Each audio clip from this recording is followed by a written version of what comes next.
मोर बनी थन गाट करे मन मोर बनी थन गाट करे मोर बनी थन गाट करे मन मोर बनी थन गाट करे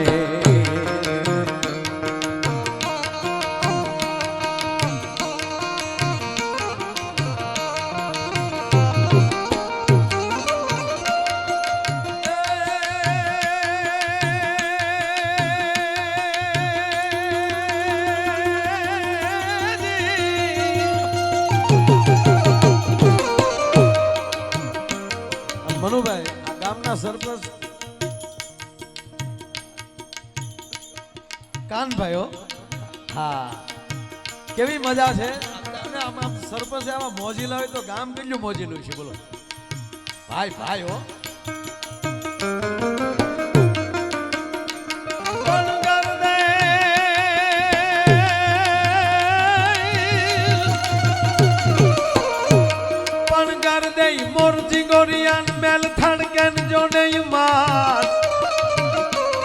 पण वरगारी ऋतु वरणवा और रे वो लोग आगो घूमी ऐसा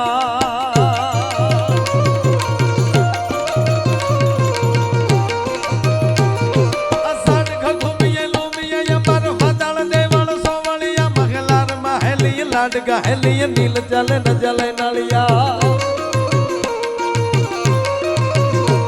अंधकार काज करे धर्म पर अब नया सर्व भरिया अजमल न थुतण कुंवर आलन सोई तणी रत अभरिया मन सोई तणी रत अभरिया मन सोई तणी रत अभरिया मन सोई तणी रत अभरिया ए मारू मन और बनी धन गाट करे मन मोर बनी धन मोर बनी थन गाट करे मन मोर बनी थन गाट करे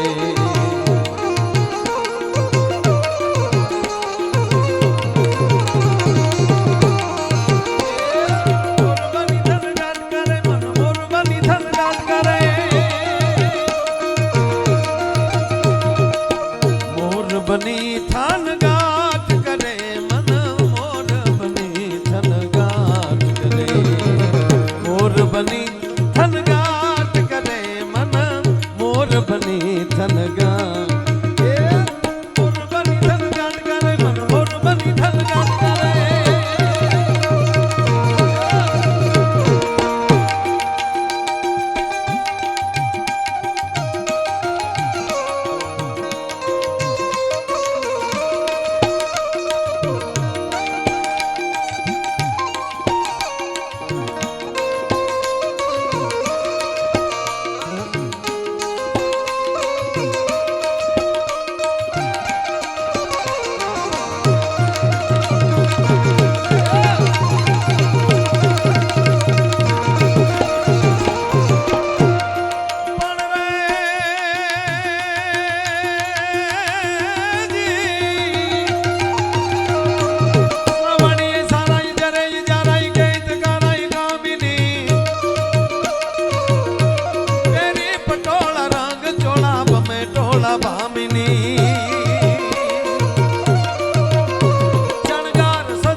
कहे राधा कान ने जी कहे राधा कान ने जी कहे राधा कान ने ए मारू मन और बनी धन गाट करे मन और बनी धन गाट करे और बनी धन गाट करे मन और बनी धन गाट करे मोर बनी धन गाट करे मन मोर बनी धन गाट करे मोर बनी धन गाट करे मन मोर बनी धन गाट ए मोर बनी धन गाट करे मन मोर बनी धन गाट करे मोर बनी धन गाट करे मन मोर बनी धन गाट करे मोर बनी धन गाट करे मन ઝવેરચંદ મેઘાણીની આ રચના ઝવેરચંદ મેઘાણી એવું કહેવા માંગે છે કે માણસનું મન છે મોર ઘોડે થનગણાટ કરતું હોવું જોઈએ, ઢીલું નહીં, આ લગર વગર જીવવું જ નહીં ભાઈ. મૂડ વગરનું જીવવું નહીં, મૂડ ન હોય તેથી ઘેરે હુઈ રહેવું, બજારમાં ન નીકળવું, હોય ગયા મોઢા કરીને બજારમાં નીકળો, કોકને અફકન થાય. હકીકત છે ભાઈ. આ જે દાંત નો કાઢતો હોય ને, એને પાડો હમાય ન રહેવું. હા, એને ભાગીદાર ન બનાવવો. એ ભલે પીડ્યા ઘડીક, હવે ઘડીક ભલે પીડ્યા, ઘડીક તમે બેસી જાઓ મારા બાપ, તમે ઘડીક સાંભળો, ભલે પીડ્યા ભાઈ. આ ભીરું ભીરું સારું લાગે મારા બાપ આ વિડીયોમાં બધા. જે માણસ હસતો ન હોય એને ભાગીદાર ન બનાવવો, મિત્ર ન બનાવવો, વેવાય તો નહીં જ.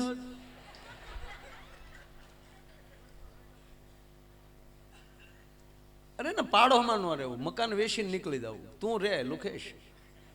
કારણ કે હવારમાં હામો મળ્યો તો અફકન થાય. આપણે પ્રોગ્રામમાં જવા તૈયાર થયા હોય તો આપણે હામો પ્રોગ્રામમાં જાવ, નાના તારા બાપનો હરોવા જાય નહીં. એટલા મેઘાણીની કવિતા મને ગમે છે. માણસનું મન મોર બની થનગાટ કરે, અને દાનલગારી એમ કે બસ મોજમાં રહેવું.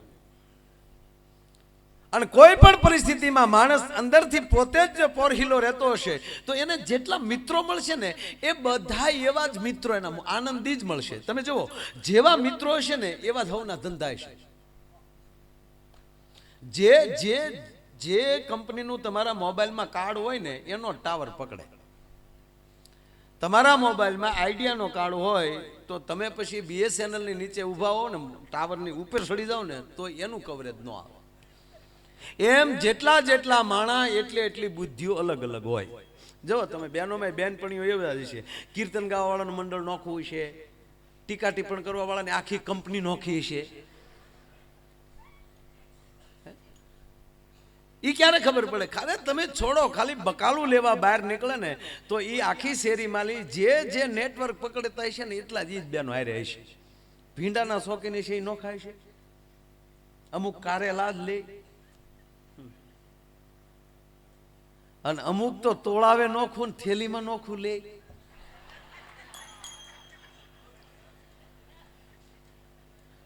અરે તમે કલ્પના કરો સાહેબ, મને તો ક્યારેક ક્યારેક અમુક વિચાર આવે બેઠા બેઠા કે એવી કઈ અવિશ્વાસની પળ આવી છે. તાળા કૂચીનો જન્મ થયો, એક ગામમાં સાથે રહેતા હોય અને છતાં પારોહી ઉપર ભરોસા નહીં એટલે તાળા દીન જતા હશું ને. અને કહેવાય ગયો કે એવી ક્યારે અંધશ્રદ્ધા પેદા થઈ છે કે આ સીસી કેમેરાનો જન્મ થયો. જે ધરતીમાં રામ જન્મ્યો હોય, જે ધરતીમાં કૃષ્ણ જન્મ્યો હોય, જે ધરતીમાં બ્રાહ્મણ જન્મ્યો હોય, જે ધરતીમાં સંત જન્મ્યો હોય, એ ધરતીમાં ચોર કેમ જન્મ્યો?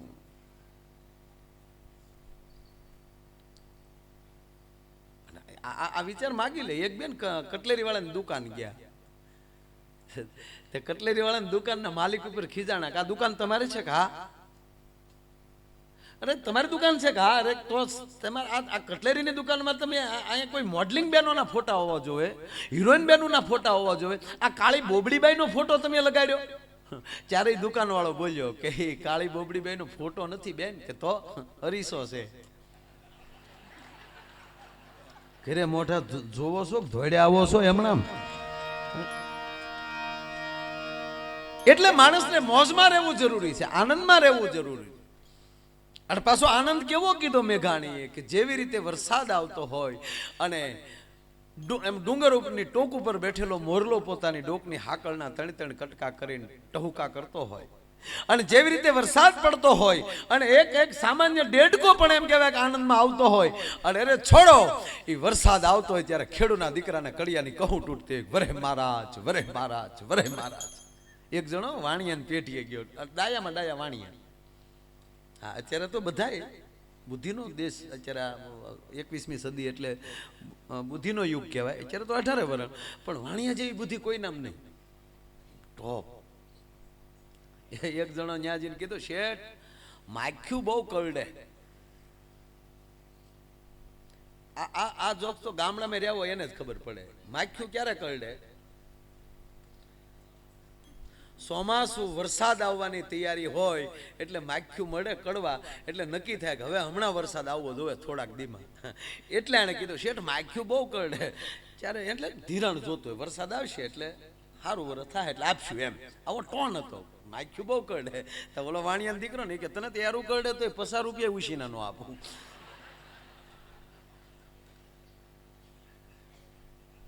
એટલે એમાં જે અત્યારે સરપસો જે ડાયા છે યાર, હા બે સરપસ અહીં બેઠા. આમાં જાજા સરપસ હોય એટલે ઉછી આંગળી કરે, એકે નહીં કરે. બે બે ઉછી આંગળી કરી, બે સરપસ છે, બીજું કોઈ નથી આમાં. એ હિંમત કરી જાવ, હિંમત. મારા આમ સરપસ હોય ન કે તું સાથ કરે. હું સારું કહેવાનો છું એટલે કહું, પછી એમ થાય કે હારા રહી ગયા. તમને એક વાત તો નક્કી જ છે કે હું કોઈ દી કોઈનું ખરાબ બોલતો નથી. એ વાત ફાઇનલ. હાવ કોઈ દી કોઈનું ખરાબ બોલ્યો હોય મને એક દાખલો દેખાડો, કોઈ પણ ડિપાર્ટમેન્ટ. હા, એમાં પોલીસ ખાતાના વખાણ કરો એટલે કોઈના ન કરો, કારણ કે તમે 100 નંબર ડાયલ કરો એટલે પોલીસ આવે. 100 રૂપિયા દઈ ગયો એટલે પોલીસ વહી જાય.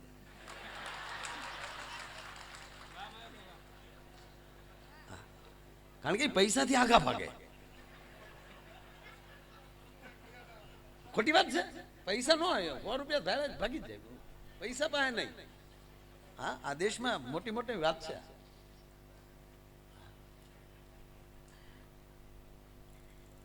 અરે એમાં તમે મેં કીધું ને ડાયા વાણિયા. હા, એક તમને બીજું કહું, આ બેનો બેઠા એટલે કહું. હા, આપણે કોઈ સાંભળતા નહીં. આ એકલા એકલા બેનો ભેગા થાય ને ત્યારે એક વાત તો કરે છે. કઈ વાત છે? એકલા મહિલા મંડળ, એકલા બેનો બેઠા ને આમ આમ બેઠક લઈ લે. એ બે આંગળે અહીંયા આવે ને પછી જ બધી વાત ઉપડે. કોને ખબર એ વાતો કરવાની સાપ અહીંયા આવી છે, રામ જાણે. એ કઈ વાત છે કઈ ગયો. એક વાત તો એ કરે જ તે, ભાઈ તમારા ભાઈમાં જાજી બુદ્ધિ નહીં. હા, અને વાત એ હે છે આપણા બુજ્જું છે જ નહીં, નહીતર ઘોડે સડીને આ ધંધા કરીએ આપણે. એટલે એ કે તમારા ભાઈમાં જાજી બુદ્ધિ નહીં. પછી શું કે તમારા ભાઈ ભોળા બહુ, ભોળો ડોહો ઘીરે. બાકી અડધા રાજકોટને ગાળીઓ નાખીને પછી ઘીરે આવે. હા, તમારા ભાઈ ભોળા બહુ. અને સાંભળી જાય બેન, એ તો હું આવીને પછી તાર ભાઈને બધું સારું થયું, એ તો કીધા વગર ન રહે. અને વાતે હાશી આવ્યા પછી જ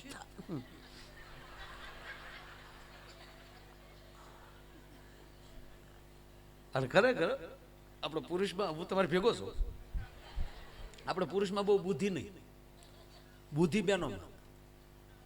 અરે મેં તો એવું સાંભળ્યું છે ઘણા એમ કે બાયુની બુદ્ધિ પાન્ય હોય. કહેવાય ગયો સાહેબ, હું પણ કહું કે સાચી વાત. આ દેશની જગદંબાની બુદ્ધિ પાનીએ પણ હોય. શું કામ?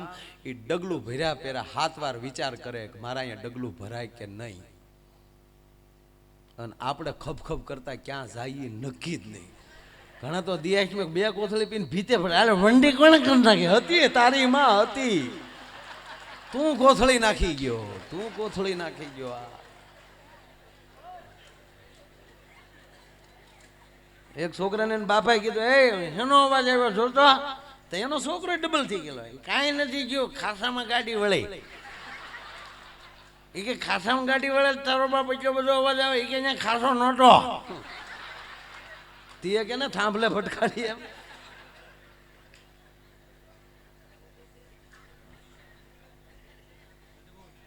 ગજબ ગજબ. એટલે આપણે પુરુષમાં બુદ્ધિ નથી, બેનોમાં છે. એ બુદ્ધિ હાસવા મોટા વાળ રાખે.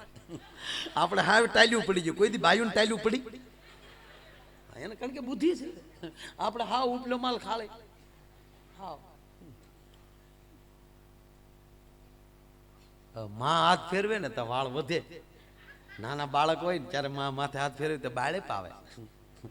લગ્ન પછી જેમ હાથ ફરે એમ વાળ ખરવાનું ચાલુ થાય.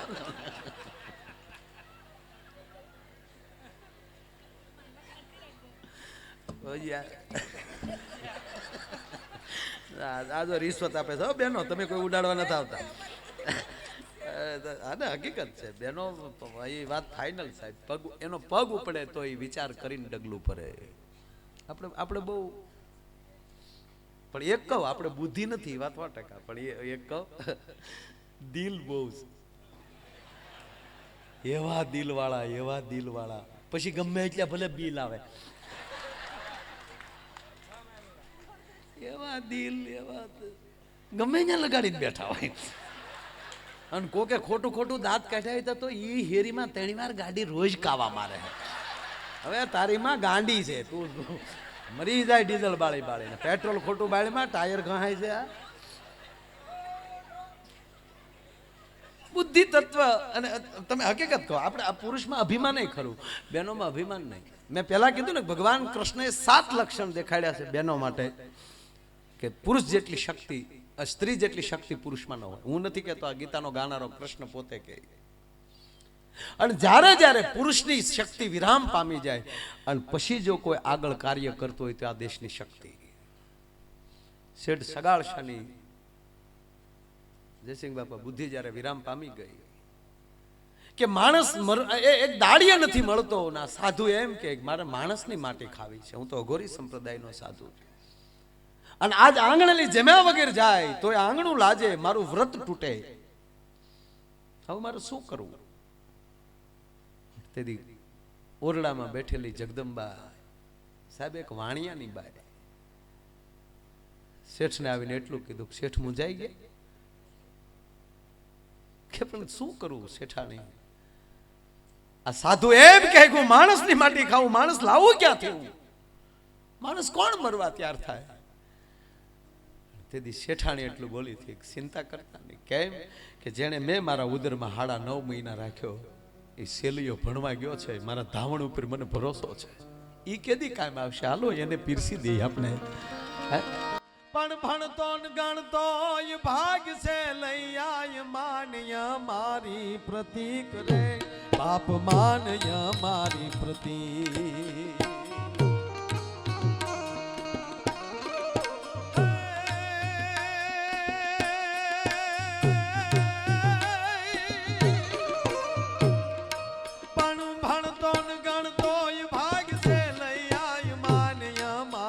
પ્રતીક રે બાપ માન્ય મારી પ્રતીક.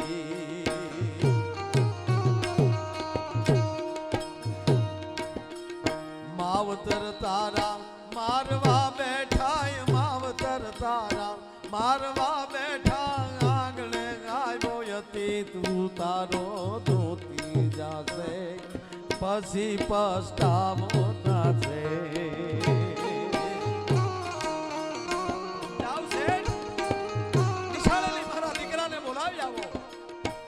અખિલ બ્રહ્માંડના માલિકને થયું કે આ દિશાળે જાય છે, ભગવાન એક રૂપે ઓસરીમાં બેઠો છે અને બીજા રૂપે માસ્તરનું રૂપ ધારણ કર્યું અખિલ બ્રહ્માંડના માલિકે. અને સેલિયાને બોલાવે છે, સેલિયા કહા તું ભણવાનું પડતું મૂકી દે, આલી ભાગી જા. કેમ? તારા બાપુજી તને બોલાવા આવે છે, અને એક તારે આંગણે અતિથિ આવ્યો છે, એ માણસની માટી માગે છે. તારા માવતર તને મારી નાખશે અને તને ખાંડીને ખવડાવી દેશે. શેલીઓ કે એમ મારો માસ્તર થઈને આવી મને ભણાવણ કરે છે તું? પરમાત્મા ધ્રુજી ગયો. ગો સાંભળી લો માસ્તર, આવું તમારે નથી બોલાતું, તમને હું મારા ગુરુ સમજું છું. પણ જેણે મને 9.5 મહિના ઉદરમાં રાખી અને મારું જેણે જતન કર્યું હોય, અને એક મારે કારણ એક સાધુ જો જમતો હોય તો એક વાર નહીં 7 વાર જન્મ આ માના કોઠે લેવાની મારી તૈયારી છે. ભાગુ તો મારી ભોમ ક્યાં લાજે ને બોરિંગ ના જીલે બા.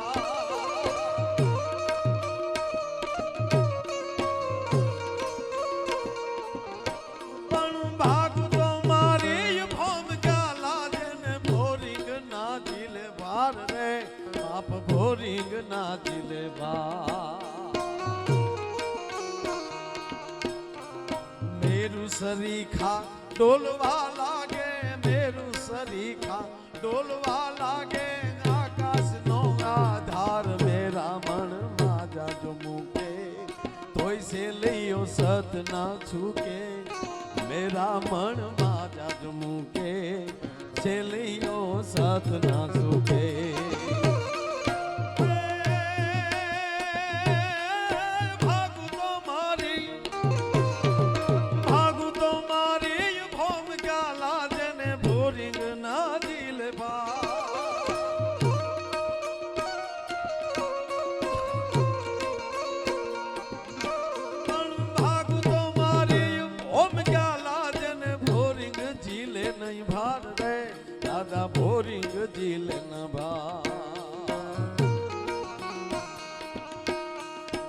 મેરુ સરીખા ડોલવા લાગે આકાશનો આધાર મેરા મનમાં જાગે સેલૈયો સત ના છૂકે મેરા મનમાં જાજો મૂકે સેલૈયો સત એ માસ્તરા ભાગુ તો મારી ભૂમિકા લાજે ઓલો શેષ નારાયણ ભાર ન ચીલે સાંભળજો સેલિયો શું કહેવા માંગે છે કે જે દીકરો માવતરનું કીધું ન કરે એ આ ધરતીનો મોટો આ ભાર છે.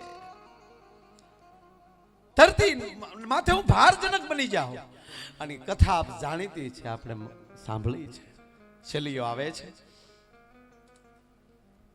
અને સાહેબ વાણિયાનો દીકરો દૂધિયું સુધારતો હોય તો એ દૂધિયાને દખ ન થાય એમ પોસા પોસા હાથે ઉતારતો હોય અને એને પેટના દીકરાનું મસ્તક કાપ્યું છે. તેથી ઘટના કેવી ઘટી હશે.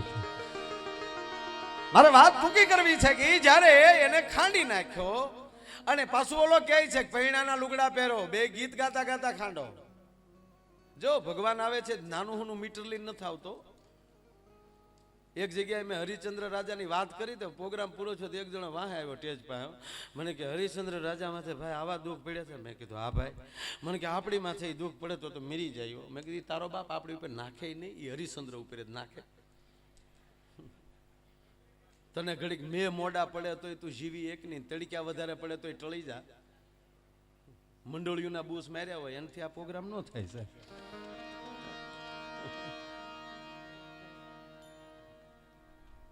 ટૂંકી વાત એટલી લેવી છે સાહેબ. એ હસતા મોખે હાલરડા ગાતા ગાતા જેથી એમ કહેવાય સેલિયાને ખાંડ્યો અને જે જનેતાએ પેટના દીકરાને રાંધ્યો હશે તેથી હૃદય ઉપર પાણો કેવડો મૂક્યો છે કલ્પના તો કરો. પેટના દીકરાના લોયાળા કપડા પડ્યા હોય, આ બાજુ માં એને અને સાહેબ ઘરે મરણ થઈ ગયો હોય તો સારી રસોઈ એમ કહેવાય કે મહિનો કોઈ માણા રાંધે નહીં. એને બદલે પેટના દીકરાના બાકીના અંગ પીડ્યા હશે અને માં રાંધતી છે. થાળી તૈયાર કરી લ્યો મહારાજ જમી લ્યો. શેઠ માણસનું જ છે ને તમારા દીકરાનું જ? કે હા બાપા. દીકરો માણસ બીજો તો ક્યાં લેવા જાવ? તમે ભાડો કીધું ખાંડ્યો તમારી નજર આવે. હવે જોજો ઘટના ક્યાં ઘટે છે. શેઠ એક કામ કરો, મારે એક એવું વ્રત છે જમવા બેહું ત્યારે કોઈ બાળક મારી બાજુમાં કાલું કાલું બોલે ને તો હું ખાવ. એક તમારો બીજો છોકરો હોય તો બોલાવો. વાણીઓ ધ્રુજે છે ને કહે છે મહારાજ માફ કરજો, અમારો દીકરો એક જ હતો. ઓ હવે નથી સંતાન? કે ના. વાણિયા લઈ લે થાળી તારી પાસે, હું વાંજિયાનું ખાતો નથી. સાહેબ ધરતી મળી હલવાઓ અને સાંભળી લેજો, વાંજિયું મેણું કદાચ આ દેશનો પુરુષ સાંભળીએ કે આ દેશની માં ન સાંભળી શકે. વાંજિયા છો લઈ લીધું. શું કહો છો મહારાજ? સંગાવતી આગળ આવ્યા છે. હવે અત્યાર સુધી સંગાવતી બોલ્યા નથી, જે થાય એ જોયા કર્યા છે. શેઠની હિંમતને હારવા નથી દીધી. અને વાંજિયાની વાત આવી, મહારાજ માફ કરજો. શું બોલ્યા તમે? કે હું વાંજિયાનું નથી ખાતો. વાંજિયાનું નથી ખાતા? કે ના, હું વાંજણી નથી. એકને જન્મ આપ્યો છે અને અત્યારે 7 મહિનાનો ગર્ભ મારા પેટમાં છે ને એમાં જીવ પ્રચરી ચૂક્યો છે. અને તું જમી લે ત્યાં સુધી એને વાળ હોતો તારી નજર સામે તડફડતો રાખું જીવતો. અને હવે ભાગતો નહીં. બાપુ કહીને કહું છું બાવા હવે સાંભળે મારી વાત. તને બાપ કહીને કહું છું કે હવે ઊભો થતો નહીં. અને હાથમાં સંગાવતીએ જેથી કટાર લીધી અને કટાર જાય એમ કે પોતાના પેટમાં મારવા જાય. સાહેબ એ રક્તપિત્તના રૂપમાં બેઠેલો, સાધુ રૂપમાં બેઠેલો એમ કહેવાય પરમાત્મા શત્રુભુજે કેમ પ્રગટ થઈ ગયો પોતાને ખબર ન રહી. અને સંગાવતીનું બાવડું કે હદ થાય સંગાવતી, આ તારા પેટમાં નહીં જાય, આ લક્ષ્મીના પેટમાં જાય. માગી લ્યો શેઠાણી, માગી લ્યો. કટરનો ઘા કરીને કહે છે તારી પાસે હું માગે? હે અખિલ બ્રહ્માંડના માલિક, તું એમ કે છો કે માગી લે માગી લે માગી લે, તો હવે તને એમ કહું કે અમીએ જે તને દીધું ઈ તારામાં તેવડ છે દેવાની? ખાંડ તારો દીકરો જો લક્ષ્મી કોપાઈમાં ન થઈ જાય તો ધરતીમાં જીવતી હમાય જાવ. શું કહો છો? ક્યારના માગી લે હદ કર નાખી તે દેવી. હજી કહું છું માગી લો. સાહેબ શું માગ્યું એને? કે માગું એટલું કા કળયુગ છે, આવો અખતરો બીજા ઉપર ન કરતો. બસ અમારી પરિસ્થિતિની અમને ખબર પડી ગઈ, અમે કેવું જીવ્યા ઘડીક પૂરતું. અમારી માથેલી જે 2 કલાક ગઈ છે એ કેવું જીવાય આખા ભાવમાં નથી. અને સાહેબ જીવન 2 જ કલાકનું આવું જીવાઈ જાય તો દુનિયામાં તમે અમર થઈ જાઓ. ભલા માણસ 2 જ કલાક. જગતગુરુ શંકરાચાર્ય 35 વર્ષની ઉંમરમાં આ એમ કહેવાય દુનિયા ખૂંદીને વયો જાય અને 9 વર્ષની ઉંમરમાં દીક્ષા લઈ લે અને દુનિયાનું તમામ સાહિત્ય દયની જગતગુરુ વયા જાય. કેટલું જીવ્યા હશે તમે કલ્પના કરો છો. એટલે જ્યારે વાત એ કરતો હતો કે સ્ત્રી જેટલી શક્તિ પુરુષમાં ન હોય, એ કટાર ઈ જ ખેંચી શકે. અરે ઈ ક્યાં કરો? ભગવાન શિવ જેવા મૂંઝાણા છે ત્યારે ભવાની ઊભી થઈ છે, ઉમા ઊભી થઈ ત્યારે.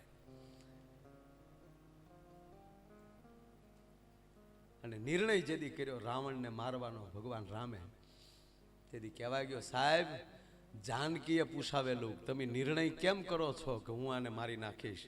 એ ભલે રાક્ષસ છે તોય હું એની માં છું, જગત જનની છું, એ પણ મારું સોરું છે. હે અને સાંભળજો, આપણે એમ કહીએ છીએ કાલા ઘેલા છે ને આવા છે પાપિયા છે. અરે જેવા હોય એવા એના છે ભાઈ. અને મેલા વાળા છોકરાઓને માં વેલી તેડે. આ રાવણના નેના જ પેલા પાર આવ્યા. વિભીક્ષણ રામ રામ કરો. વિભીક્ષણ ને રાજ આપ્યું. ત્યાં રાંડે બાઈ ભેગું રાજ કરીને કર્યું શું હોય છે એને? આદિન માત્ર તો મરી ગયા હતા. તો તર્યો વિભીક્ષણ કે રાવણ એ નક્કી નથી થતું. રાવણ વયો જો મેદાનમાં હંધાઈ કરતા હારામાં હારું જીવે હોય તો કુંભકર્ણ હું જ રહ્યો, કઈ ચિંતા જ નહીં કઈ. અને બધાય ઉપડી ગયા. રાવણ એક છેલ્લે બાકી રહ્યો. પછી કુંભકર્ણને જગાડ્યો. માથે હાથી હકાર્યા ભાઈ. તો હાથી હકાર્યા ને તો હું તો આમ કે આમ ઠપાટ મારે ને તો હાથી કેટલી પડે ખબર છે? આજી ડેમ માટે આમ કે હું તો એને એમ કે માખ્યું છે. અને જ્યારે જાગ્યો કુંભકર્ણ જ્યારે જાગ્યો છે ત્યારે રાવણ એને હાથ જોડીને કહે છે ભાઈ તું સૂતો થો અને મેં માં જાનકીનું અપહરણ કર્યું. ભગવાન રામ અહીંયા આવ્યા છે અને આપણા કુળનો બધાનો ગોબો ઉપાડી લીધો. હાવ હવે હું તું 2 વજ્યા છે. આ રામાયણમાં છે, બોલું છું મારી સ્ટાઇલમાં. હવે તું જા ભાઈ. ત્યારે કુંભકર્ણ બોલે છે એક શબ્દ કે મોટા ભાઈ હું સૂતો થો તો મેં શું ગુમાવ્યું અને તું જાગતો થો તે હું મેળવ્યું?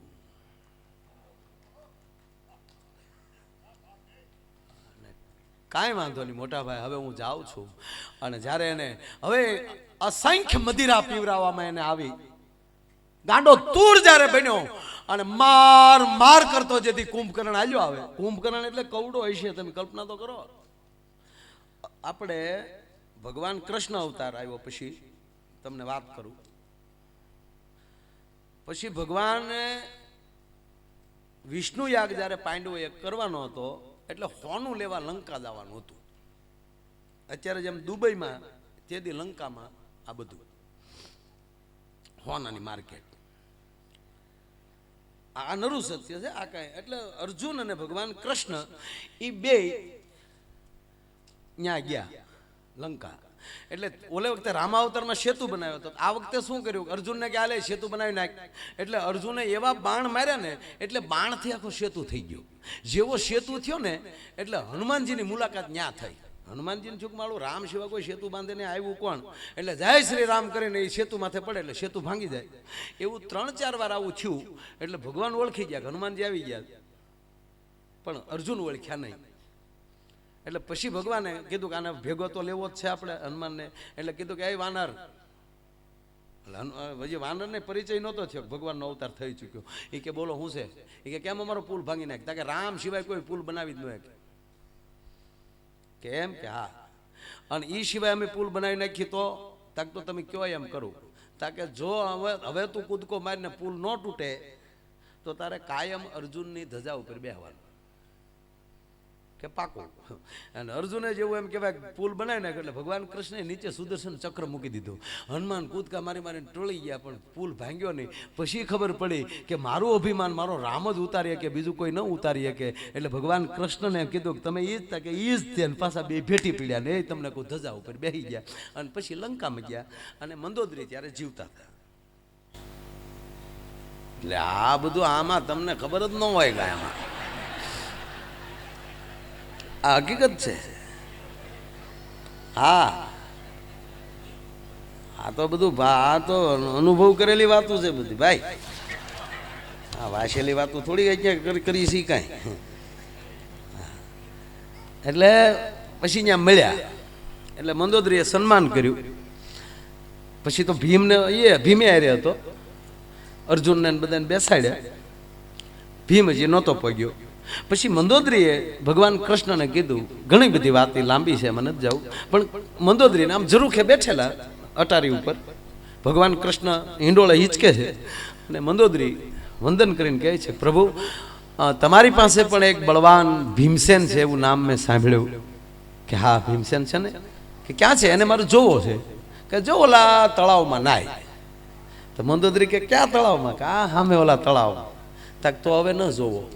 કે કેમ તાકે તળાવ નથી મારા દેર કુંભકર્ણની ખોપરી છે. હવે ખોપરી તળાવ જવડી હશે તે કુંભકર્ણ કેવો હોય છે તમે કલ્પના કરો. હવે મારે એને જોવો ભીમને જોવો નથી. એ તો મારા દેરની ખોપરીમાં નાય. એ કેદુનું કાચલું પીડ્યું હતું એમાં પાણી ભરાતા. તો એવો કુંભકર્ણ એ કુંભકર્ણ જ્યારે એ માર કરતો હાલ્યો આવતો હતો સાહેબ પવનના સુસવાટા બોલતા આવે છે વાના વંટોળિયા ચડતા આવે છે. અને ત્યારે ભગવાન રામ વિભીક્ષણને પૂછે છે કે વિભીક્ષણ આ શેના સુસવાટા બોલે છે. કે પ્રભુ બીજા કાંઈ સુસવાટા નથી મારો ભાઈ જે ગદા હમણતો આવે છે એને લીધે પવનની ઘૂરીઓ ચડે છે. મારો ભાઈ કુંભકર્ણ આવે છે. અને પ્રભુ હું તમને મળ્યો ત્યારે મારો ભાઈ સૂતો હતો એટલે એને ખબર હશે કે નહીં હોય મને ખબર નથી. હું આપના પક્ષમાં છું એટલે હું એ છેલ્લી વાર એને મળી આવું. એટલે ભગવાન રામે કીધું કે હા જાઓ. અને એ કુંભકર્ણની સામે જેથી વિભીક્ષણ આવ્યા અને વિભીક્ષણ હાથ જોડીને ઉભા રહ્યા. મોટાભાઈ તમે નિંદરમાં હતા આવી ઘટના ઘટી મેં મોટાભાઈને ખૂબ સમજાવ્યા એ માન્યા નહીં અને મને લાત મારી મારો ત્યાગ કર્યો એટલે હું ભગવાન રામના પક્ષમાં છું એટલે મને માફ કરજો. ત્યારે વિભીક્ષણ આટલું બોલ્યો ને ત્યારે કુંભકર્ણ સાહેબ 7 વાર ધન્ય આપ્યો છે. ધન્ય ધન્ય ધન્ય ધન્ય ભ્રાત મોરા. એ કુંભકર્ણ એ વિભીક્ષણ તને ધન્યવાદ છે કે તું રામના પક્ષમાં વયો ગયો. તે આપણું રાક્ષસ આખું કુળ તાર્યું. અને પછી કીધું હે ભાઈ તું મારથી નાનો છો તને હાથ ન જોડાય. પણ આજ કુંભકર્ણ હાથ જોડીને તને કહે છે કે જટ જાઓ અને પ્રભુ રામને કહેજો મને બહુ ન રમાડે મને તાત્કાલિક મોક્ષ ગતિને પમાવે. સાહેબ આ કુંભકર્ણના શબ્દો છે. તો આમાં કોણ કેવું સારું જીવી જોઈએ નક્કી જ નથી. એટલા બધું આ ખોપરી છે ને એ માળી એની અંદર સારું જ ભરજો હળવું ભરજો. બુદ્ધિ તો ઠીક છે આપણે બુદ્ધિમાન